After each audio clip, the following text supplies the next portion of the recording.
오늘 본문을 통해서 얘기하고자 하는 건 딱 두 가지가 있습니다. 뭐냐면 딱 두 가지라 했습니다. 두 가지가 있는데 첫째는 하나님의 위로와 사랑이 뭐냐, 하나님의 위로와 사랑이 어떤 것이냐에 대해서 첫 번째 말을 하고, 그리고 두 번째 이스라엘에 대해서 우리가 어떻게 볼 거냐, 옛날 이스라엘 말고 지금 이스라엘에 대해서 우리는 어떻게 볼 거고, 그리고 어떻게 해야 그들을 어떻게 대해야 되겠는가, 이 두 가지가 오늘 본문을 얘기하는 거예요. 호세아는 뭔가 이 예언이 마지막 때에 대해서 예언을 안 할 것 같지만 오늘 본문은 정확하게 그 얘기를 하고 있습니다.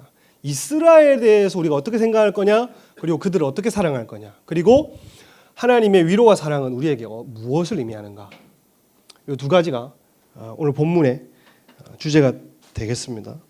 여기 보면 하나님이 참 이스라엘을 사랑하고 그리고 우리를 사랑한다고 느껴지는 게, 이전 본문을 보면 13절에 보면 막 폐물로 장식하고 또 호세아를 배신하고 바람피러 간 여자, 고멜이 이스라엘에서 제일 문란한 여자이고 바람피는 여자인데, 이 여자가 호세아를 버리고 또 바람피러 가는데 그 바람핀 날수대로 내가 징계하겠다라고 13절이 그렇게 간단하게 얘기를 하고 있었어요. 근데 오늘 본문에 14절이 되니까 하나님이 다시 징계 뒤에 숨은 사랑을 얘기하는 겁니다. 강력한 심판 뒤에는 간절한 부르심이 있다고 얘기를 했어요. 어떤 사람을 강력하게 징계하고 있다면 그 뒤에는 간절한 부르심이 있습니다. 여러분이 하나님께 돌아오지 않는 사람이 있다면, 하나님께 아직 돌아오지 않고 있는 사람이 있다면, 지금 그대로 편안하게 잘 사시는 건 하나님도 내버려 두시는 거기 때문에 그건 더 두려운 일입니다. 근데 뭔가 하나님 환경을 틀어막고 내 주변을 틀어막고 될 일도 안 되게 하고 뭔가 이거는 누군가가 막지 않으면 안 될 법한 내 삶에 문제들이 막 다가온다면, 그거는요 강력한 징계 뒤에 하나님의 부르심이 있다. 근데 이제 오늘 본문에는 하나님이 이스라엘을 어떻게 위로하시고 사랑하느냐를 먼저 다루고, 뒤에 그러면 앞으로 우리가 현재 이스라엘을 어떻게 볼 것이냐도 뒤에 다룹니다. 한번 보도록 할게요. 여기 보면 자 14절 읽어볼게요. 시작. 그러므로 보라, 내가 그를 타일러 거친 들로 데리고 가서 그를 말로 위로하고. 하나님이 13절에는 내 징계하고 갚아주겠다, 12절 13절에는 내가 그냥 징계하고 너를 치겠다 이렇게 얘기해놓고, 하나님 속마음은 뭐냐면, 그러 보라 내가 그를 타일러서, 타일러라고 하는 말이 설득하다 이 말인데, 설득하다라는 말이고, 그 이제 거친 들이라고 되어 있는 거는 히브리어 원어로 보면 미드바르라 되어 있습니다. 미드바르는 광야를 얘기하는데, 광야는 이스라엘이 출애굽하고 광야 생활을 40년 시작하는 그 새 출발을 얘기하면서, 광야에 여러분 가보면 정갈과 뱀과 야생동물과 뭐 이런 것들이 이제 한데, 그리고 먹을 것도 없고, 그때 하나님 말씀을 따라 사는 삶 외에는 생존 방법이 없습니다. 그래서 오늘 거친 들로 데려가겠다는 것은 하나님이 그들을 설득해서 거친 들 광야로 지금 데려가 가겠다라는 말은 이런 겁니다. 여러분, 이스라엘이 지금 회복이 돼야 되는데 아직 회복이 눈앞에 두고 있습니다. 북이스라엘이 호세아 때에 지금 나라는 건재했는데, 아수르가 포로로 잡아가고 그 뒤에 뭐 헬라 왕국이 일어나고 바벨론 남유다를 잡아가고 또 헬라 뒤에는 로마 제국이 있고, 이제 유럽으로 유대인들이 흩어지고, 디아스포라가 미국과 유럽과 여러 각국에 지금 유대인들이 많이 흩어져 있습니다. 근데 지금 하나님이 약속하신 말씀 그대로 돌아오고 있는 시즌인데, 요 거친 들로 내가 설득한다는 말은 하나님의 이 징계의 기간, 지금 이스라엘 돌아오게 하는 이 징계의 기간에 거친 들이라는 것은 아수르 때, 헬라 때, 로마 때, 지금 여러 유럽의 나라 없이 그냥 피부와 그냥 모습만 유대인이고 다 유럽인이 다 돼가지고 국제적인 왕따를 당하고 사회적인 따돌림을 당하는 저 유별나라의 유대인 저것들, 이렇게 지금 하마스와 전쟁 중에도 하마스가 잘못했다 했다가 뭐 이스라엘이 심했다 했다가 결국에는 언론은 나중에 하마스의 손을 들어줄 겁니다. 이스라엘 너무했네, 이런 여론으로 가거든요. 그러면 이스라엘은 국제적인 왕따가 되고 점점 자기 고토로 돌아가는 운동이 계속해서 이어질 텐데, 요 거친 들이라는 것은 나라 없이 하나님 없이 사는 요 세월들, 하나님 말씀 밖에는 살 방법이 없는데 하나님을 떠나가지고 징계를 받고 있는 그 세월들을 지금 말하는 게 거친 들로 데리고 가서 이렇게 얘기를 하는 겁니다. 이렇게 해야만 보십시오. 거친 들로 데리고 가서 뭐로 위로하고라 되어 있습니까? 말로 위로하고 이렇게 되어 있는데, 말로, 그러니까 여러분 결국에는 이스라엘이 돌아오는 거는, 하나님 백성이 돌아오는 거는 말씀밖에 없습니다. 말씀으로 위로를 받는 것, 말씀의 위로를 받고 말씀 때문에 돌아오는 게 하나님 백성의 증거입니다. 근데 세상 사람들 그리고 하나님 안 믿는 사람들은 말씀을 아무리 던져줘봤자 이게 위로가 안 되는 거예요. 왜냐하면 이 땅의 삶이 전부이기 때문에. 이스라엘도 하나님이 찍은 민족이고 찍은 나라면 결국에는 마지막 때에 하나님이 지금까지도 아수르 포로 때부터 호세아, 아모스, 요엘, 오바댜 여러 선지자들, 예레미야 이런 사람들 전부 다 동원해가지고 말로 하나님이 돌아와야 된다, 새 언약을 너희에게 주겠다, 마음에 굳은 마음을 제거하겠다, 너희가 다시 돌아올 것이다, 이런 위로들을 계속 소망의 말들을 했다는 겁니다. 근데 아직도 돌아오지 않는에도 불구하고 오늘날도 이스라엘은 회복이 될 것이다, 이스라엘은 다시 돌아올 것이다, 계속 하나님이 메신저들과 선지자들과 자신의 말을 전달하는 사람들을 통해서 이스라엘을 말로 위로하고 있다는 겁니다. 성도가 떠나갔다가 돌아오는 것도 마찬가지예요. 여러분이 하나님 떠나서는 결코 살 수 없도록 지음을 받았는데, 그럼 말씀 밖에는 생존할 방법이 없도록 하나님의 말씀 따라가다가 복을 받고, 하나님 말씀 따라 살다가 이 땅의 생을 마감하고 하나님 말씀대로 영원한 나라에 출입하고 들어가고, 요게 전부 다 하나님이 내 백성은 내 말씀대로 살아야만 살 수 있다고 하는, 하나님이 그 작업을 하기 위해서 징계도 하시면서 뭐라고도 하시면서 세상의 물을 쪽쪽 빼고 있는 겁니다. 그래서 뭐라고 하냐면, 여기 보면 그들을 타일러 거친 들로 데리고 가서 말로 위로하고, 위로하라, 이 히브리어로는 레브라고 마음이라고 하는 게, 마음이라는 게 들어있는데 이 번역을 안 해놨거든요. 그 말은 무슨 말이냐면 마음의 말을 했다는 겁니다. 이게 아까 제가 한 말이 뭐냐면, 하나님 마음을, 굳은 마음을 제거해 줄게, 네 마음에 이제 율법을 새겨줄게, 마음에 새 언약을 줄게. 그래서 하나님이 이 새로운 소망을 불어낸다는 겁니다. 근데 그러면 자 15절 거기서 비로소 읽어보겠습니다. 시작. 거기서 비로소 그의 포도원을 골짜기로 소망의 문을 삼아주리니 그가 거기서 응대하기를. 거기서라는 말은 광야 거친 들에서 얘기를 하겠죠.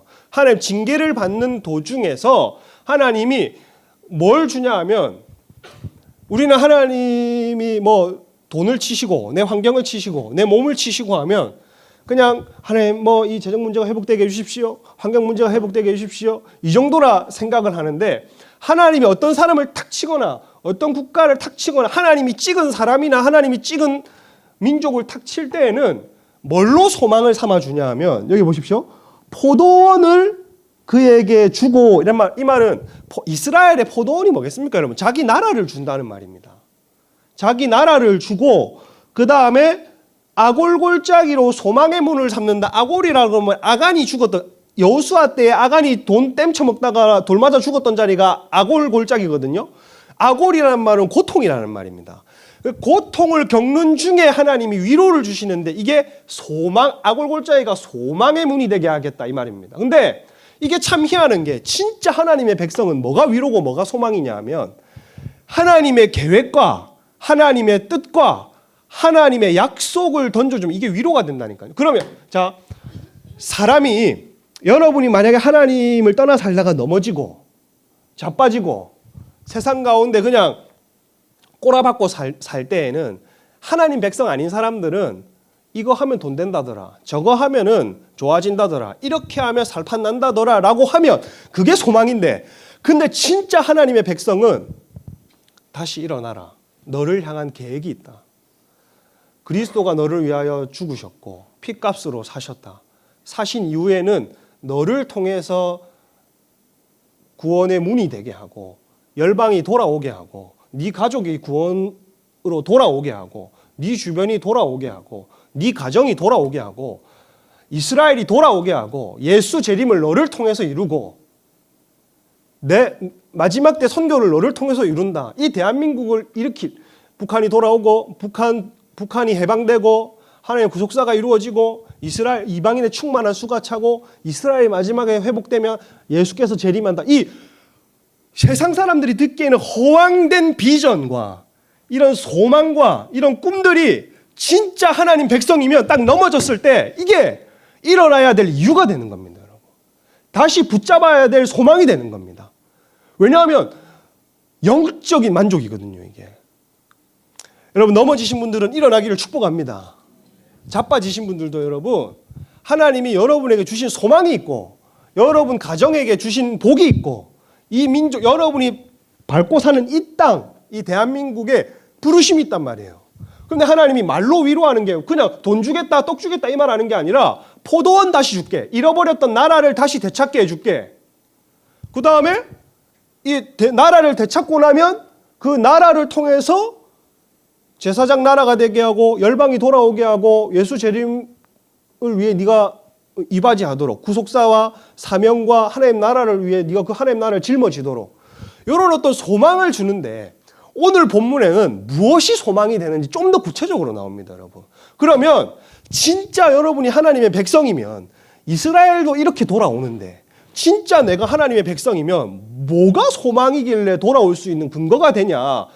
여기 이제 몇 가지로 적혀 있단 말이에요. 16절 한번 보겠습니다. 보면 여호와께서 이르시되 그날에 내가 나를 내 남편이라 일컫고 다시는 네 바알이라 일컫지 아니하리라 이렇게 되어 있죠. 그날에라는 말은 마지막 때에라고 해요. 마지막 때에 그날에라고 하는 것은 뭐라고요?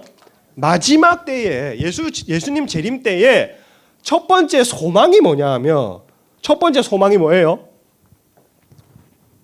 네가 나를 네 남편이라 일컫고 다시는 내 바알이라 일컫지 아니한다. 첫 번째는 내 왕과 주인이 바뀌는 겁니다. 주인이 바뀌는데 이게 여러분 소망이 되어지지 않으면 이건 여러분 세상에 깊이 찌들고 사시는 분이세요. 지금 내 주인이 돈이고 내 옆에 사람이고 내 주인이 나를 움직이는 그 주체가 나이고 돈이고 사람이고 환경이고 세상 삶이고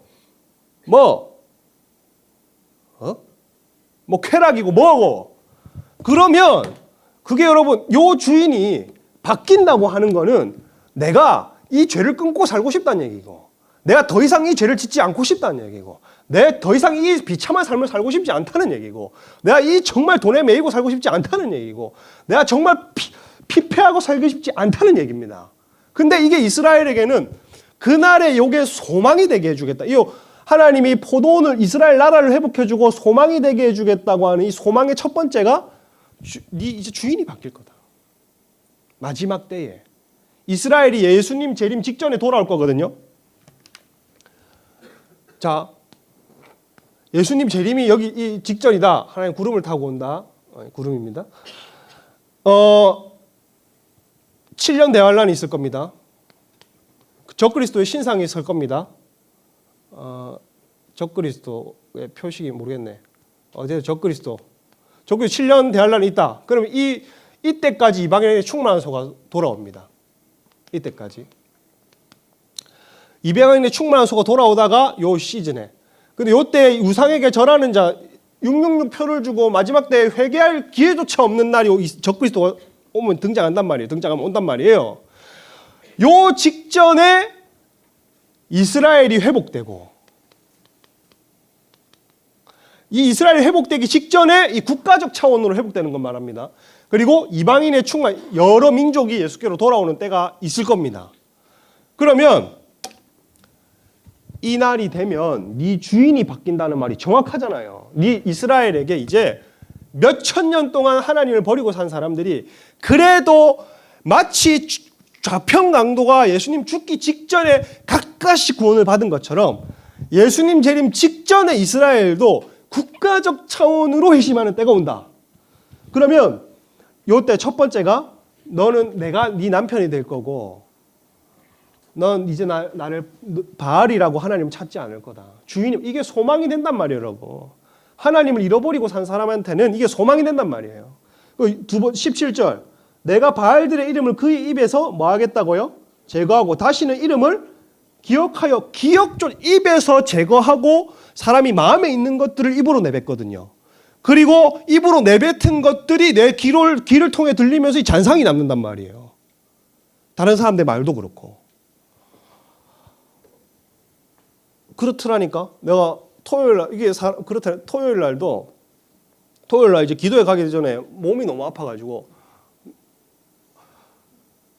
기도회 가야 되는데 이러고 있단 말이야. 30분만 자려고 누워서 기도회 가야 되는데 열이 막 등골에 열이 나고 그래서 임원들한테 나 오늘 못 가고 너가 좀 해달라고 해야 되는데 그래도 기도회 가야 되는데 이러고 잤거든요.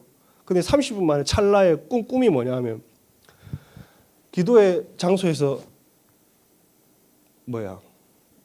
기도를 막 하고 있는데 정혜임 전도사님이 나타나가지고 박 목사야 기도를 해야 된다.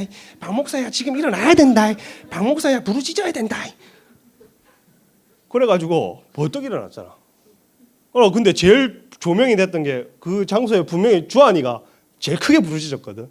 근데 바빠한지 없더라고. 주한이 어디 갔는데 오자마자 주한이 찾아왔는데 꿈에서 나타나가지고 그 사람이 말하고 생각하고 마음에 담는 것이 기억이 되고 저장이 되는데 근데 마지막 때가 되면 내가 싫어하지만 연약해서 따를 수밖에 없는 음란, 내가 정말 이렇게 살기는 싫지만 내가 연약해서 이렇게 살 수밖에 없는 돈사랑,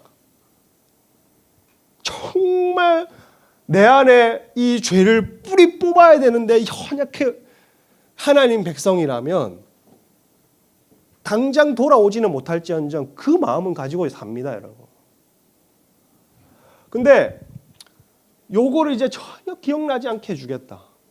전혀 생각도 나지 않게 해주겠다.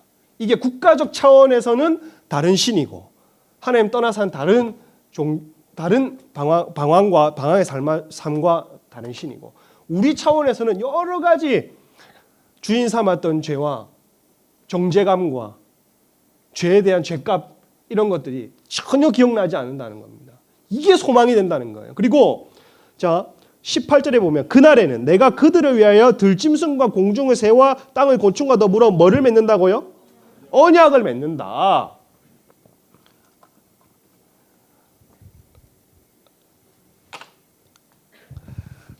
공중의 새와 들짐승과 공중의 새와 땅에 기어다니는 곤충과 더불어 언약을 맺는다는 말은 이게 여러분 노아 홍수 이전에는 노아 홍수 이후에 내가 다시는 땅을 물로 치지 않겠다고 하나님 피조물이랑 언약 비슷하게 하나님 약속을 하지요. 다시는 홍수로 심판을 하지 않겠다고 약속을 하는 것처럼 들짐승과 공중의 새와 땅의 곤충과 더불어 언약을 맺으며 이 말은 이스라엘에게 온 피조물과 만물이 복이 되게 하고 재앙이 되지 않게 하겠다는 겁니다. 여러분 메뚜기 재앙 같은 거 있잖아요. 왜? 사람이 피조 세계가 여러분 피조물 자연 만물이 사람이 하나님 떠나 살면 자연 만물이 우리에게 재앙이 됩니다. 근데 하나님을 떠나 하나님과 가까이 붙어 살면 만물이 복이 됩니다. 왜 마지막 때에 땅이 지진이 나고 흔들리고 하늘이 흔들리고 땅에서 불이 떨어질 만큼 흔들리고 유성이 떨어지고 자연재해가 일어나고 왜 자연이 쉬지 않고 우리를 괴롭히겠어요? 이 땅을. 모든 인류가 하나님 떠나 살고 있기 때문입니다. 근데 하나님과 사람이 하나님 안에서 딱 달라붙는 그 순간에 모든 게 복이 됩니다. 그러니 이때는 어느 때냐 하면 천년왕국 때 혹은 천국 때를 얘기를 하는 겁니다. 이사야가 얘기한 천국 때는 동물들이 타락하고 이게 육식을 하고 이렇게 해서 그렇지, 이사야가 이럴 때는 아이가 뱀 굴에 손을 넣어도 구렁이와 친구가 되고, 또 사자 뭐 이런 어떤 맹수들도 뭐 소와 함께 풀을 뜯어먹고, 그러니까 서로 죽이고 물어뜯는 세상이 없는 거지요. 피 흘리는 세상이 없다는 겁니다. 그런 나라가 온다는 겁니다. 이게 진짜 하나님을 믿는 사람한테 이런 나라가 소망이 된단 말이에요. 사자가 송곳니가 이만한데 다 뭐 어금니가 되는 거예요. 소 뒤에서 풀 뜯어먹고 사자고. 뱀도 귀엽고. 그런 일이 있을 수 있겠네요. 나는 그거 어디 가가지고 왜 뱀 목에 걸어보라고 이렇게 해도 나 절대 안 합니다, 여러분. 아직 이런 세상에 안 왔잖아요. 너가 뭐 어쩌다고 물려 죽으면 어떡할 거야? 하남자입니다. 겁지 맞아요, 나. 그래, 물론 하남자인데 무섭잖아, 뱀은. 그렇습니다. 나를 여러분이 뭐라 하지만 실제 뱀 걸어보라 하면 누가 여기서 몇 명이 겁이겠노? 어마어마한 해야 걸지. 어쨌든 이런 사자 오라이가 어금니로 사는 세상, 그리고 구렁이도 아이랑 놀 수 있는 세상, 그러니까 피 흘림과 살육이 없는 세상이 오고, 그 다음에 뒤에 보면 땅에서 활과 칼을 꺾어 전쟁이 없이 하고 이렇게 되어 있죠. 이 말은 활과 칼은 그냥 전쟁 무기고, 전쟁 무기가 없어도 될 만큼 평화로운 세상이 온다 했는데, 여러분 이 땅이 이 세계에 그런 세상이 왔습니까? 무슨 러시아 우크라이나 아직도 전쟁하고 있고, 대만 중국 전쟁한다고 지금 얘기할 수 있고, 그 다음에 이스라엘 지금 이스라엘에게 한 예언이 아직 이 부분이 성취되지 않아서 아직도 하마스랑 이란과 무슬림 국가들이랑 전쟁을 하고 있단 말이에요. 이런 날이 수많은 침략을 받아온 이스라엘에게는 소망이 되고, 사단의 공격을 받아온 우리에게도 소망이 된단 말이에요. 그 다음에 19에서 20절, 내가 네게 장가를 들어 영원히 살되 공의와 정의와 은총과 긍휼이 여김으로 네게 장가들며, 20절, 진실함으로 네게 장가들리니 내가 여호와를 말이라 안다. 하나님이 공의와 정의롭게, 여러분 가장 완벽하고 온전한 왕이 예수 그리스도, 그분이 다스린 나라. 지금은 여러분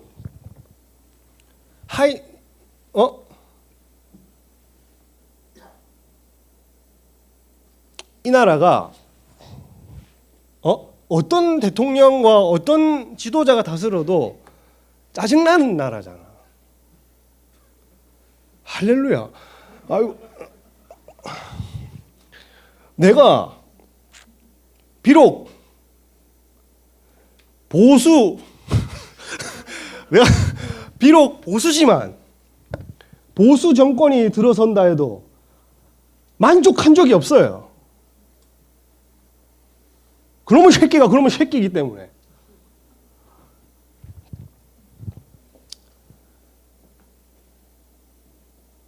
근데 뭐 그렇다고 해서 좌파가 나라를 장악하면, 내가 한숨을 몇 번을 쉬었는지 몰라, 지난 5년간. 그걸 어떻게 생각했냐? 지난 5년간 적그리스도의 예행 연습이다. 이 새끼보다는 더 심각하겠지만, 근데 내가 미장원에 갔을 때, 내가 가는 미장원은 미용사실 원장님이 뭐라 하냐면, 교회는 좀 멍청한 것 같습니다. 왜 그렇습니까? 자기들 종교의 자유를, 코로나 때 자기들의 종교의 자유를 빼앗으려고 시스템을 만들고, 그렇게 다른 종교보다 교회를 탄압하고 했는데도 왜 그렇게 교회는 그게 그게 하나님 사인 아니에요. 왜 그걸 못 알아듣습니까? 이러는. 그래서 내가 원장님한테 그렇죠. 못 알아듣습니다. 교회는. 그게 미덕인 줄 압니다. 세상을 향해. 목숨 걸고 예배를 지키려고 하지 않고 세상에 패끼치면 안 되지. 그냥 그 어떤 감정에 호소하고 신앙보다는 그냥 감성에 호소하고 그렇습니다. 그냥 누가 지도자가 되었어도 그런 시스템이 빨리 구축이 되냐 늦게 구축이 되냐 아니면 진짜 깡다구로 완전 봉쇄시키냐 그거 달랐겠지만 어쨌든 누가 지도자가 돼도 완벽한 리더십은 없단 말이에요. 근데 예수님이 오면 완전한 리더십이 세워진다. 가장 공의롭고 가장 평화롭고 가장 완벽하고 가장 온전한 평화가 찾아옵니다. 이게 지금 전쟁을 겪고 있는 이스라엘도 원하는 바요. 우리도 이 땅에 70년, 80년밖에 안 살지만 원하는 바입니다. 할렐루야. 이거 진짜 원하십니까, 여러분? 이런 나라. 근데 이게 소망이 된다는 거예요. 그러면 자 23절부터 내가 나를 위하여 그들이 땅에서 자 23절 읽어볼게요. 시작.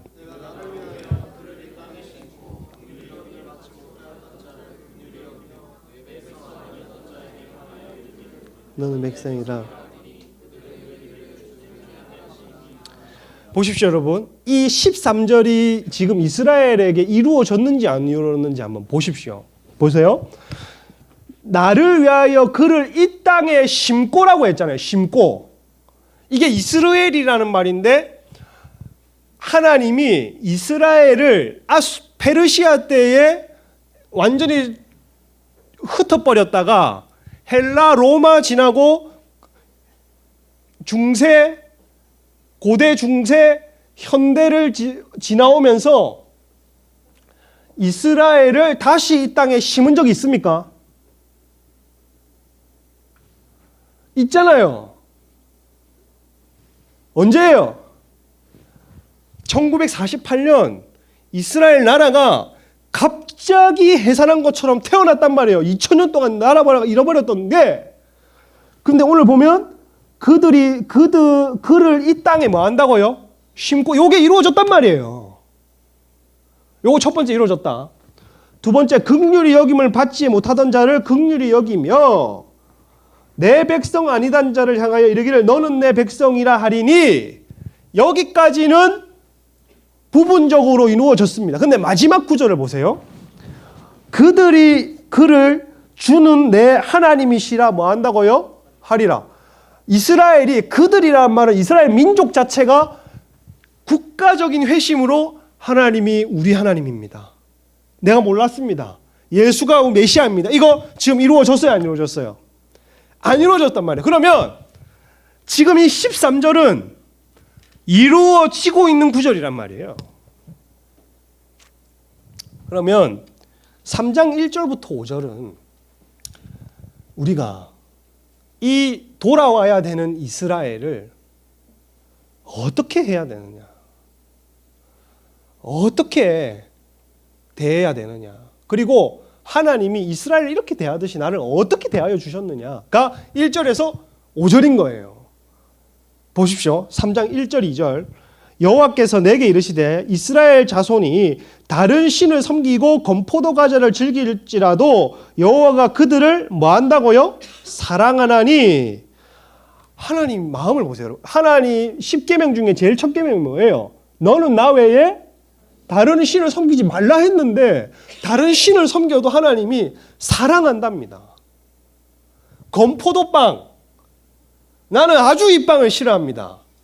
나는 식빵 중에 빵 중에 밤빵, 밤식빵, 그리고 우유식빵.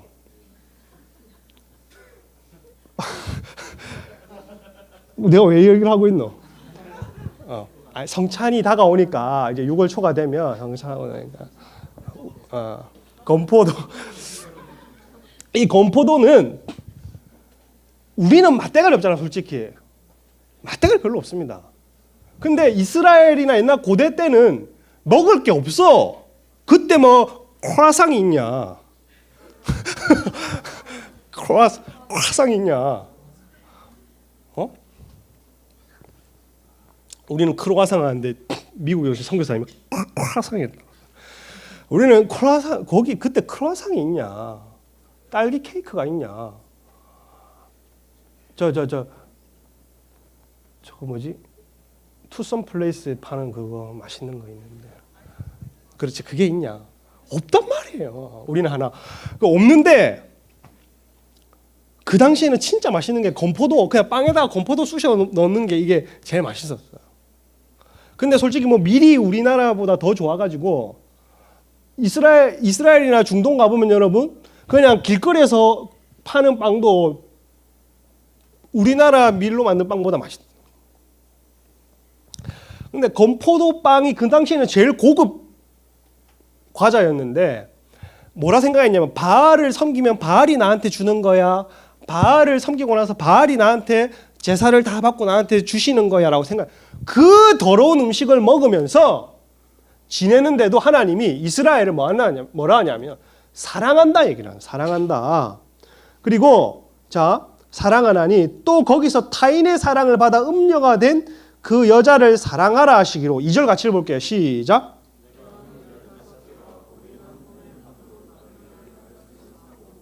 건포도를 즐기고 여러분 음녀가 타인의 사랑을 받아 음녀가 됐다는 말은 이런 겁니다. 호세아랑 고멜이 지금 애들 몇 명 낳았어요? 3명을 낳았단 말이야. 이스라엘, 로루아마, 루암미를 낳았단 말이야. 근데 애 셋을 놓고 이 여자가 또 바람을 폈어. 또 집을 나가버렸어. 이번에는 집을 나가버렸어. 지금 이 구절은. 집을 나가버렸단 말이야. 아니 결혼을 해가지고 첫째는 호세아랑 낳은 게 맞아. 근데 둘째, 셋째는 지금 어떤 놈이랑 낳았는지 지금 성경이 안 밝히고 있어요. 그런 애를 거다 가지고 결혼을 했는데 이 여자가 셋째 키우고 나서 또 애 버리고 남편 버리고 집을 나가버렸어. 못된 여자란 말이야. 근데 호세아가 은 15개와 보리 한 호멜을 가지고 나를 위하여 그를 사라. 하나님 이렇게. 너는 하나님이 호세아야 너 가서 그 여자를 데리고 가서 걔를 요거 은 15세겔과 호멜을 가지고 보리 호멜을 가지고 사라. 이렇게 얘기를 합니다. 이 여자가 어떻게 했냐면 집을 버리고 도망가 가지고 또 창녀짓을 했습니다. 신전에 들어가서 포주에게 자신의 몸을 맡기고 또 그렇게 해서 취득한 삶이 좋아서 매춘의 삶을 살았습니다. 근데 나이가 들고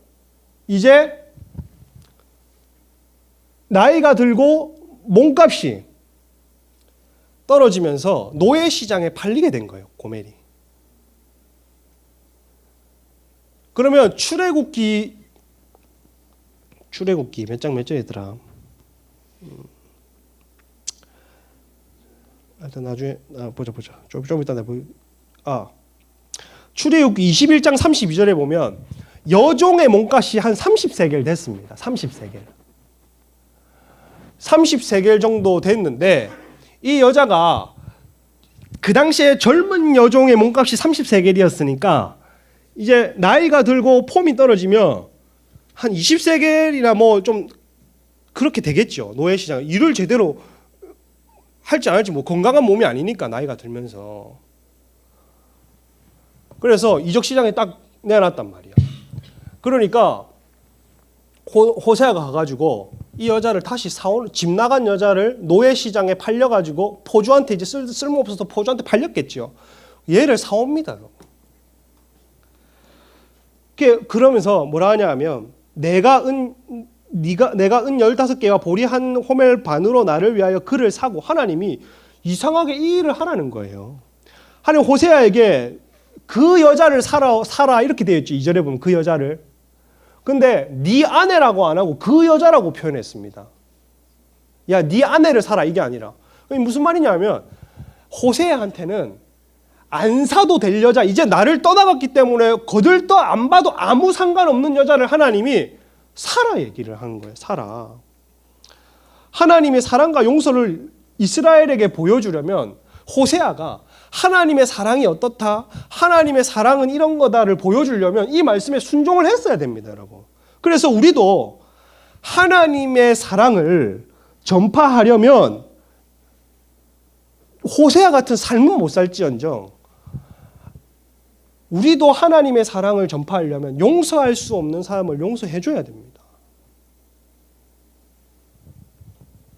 그게 하나님의 사랑 아니에요?